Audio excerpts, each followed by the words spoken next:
స్నానం చేసిన వెంటనే ఆడది వెళ్ళవలసింది తులసి మొక్క దగ్గరికి, మొగాడు వెళ్ళవలసింది దీపం పెట్టిన పూజా మందిరంలోకి. ఇది భార్యాభర్తలుగా ఉన్న వాళ్ళందరూ అలవాటు చేసుకోవాలి. అటువంటి దివ్య సంస్కృతిని కోల్పోయాం కాబట్టి ఇవాళ దేశంలో ప్రతి ఒక్కళ్ళు బాధపడుతున్నాం, దేశము బాధపడుతున్నాం.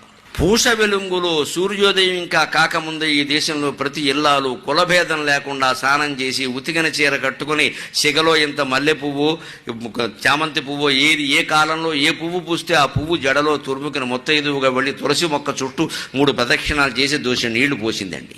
ఈవేళ మళ్ళీ నేను గమనిస్తున్నా, ఏ మాటకు ఆ మాట చెప్పాలి. 10-15 ఏళ్లుగా ప్రవచన పరంపర పెరుగుతూ ఉండడం వల్ల చాలా ఇళ్లలో మళ్ళీ తులసి మొక్కల్ని ఆరాధించే సంస్కృతి పెరిగింది. ఇంటి ముందు దీపాలు పెడుతున్నారు, కాస్త శుచి శుభ్రత పాటిస్తున్నారు. ప్రవచనకర్తలందరికీ నేను ధన్యవాదాలు తెలియజేస్తున్నాను. వారి కారణంగానే ఇది జరిగింది. దాని మహిమ దీని మహిమ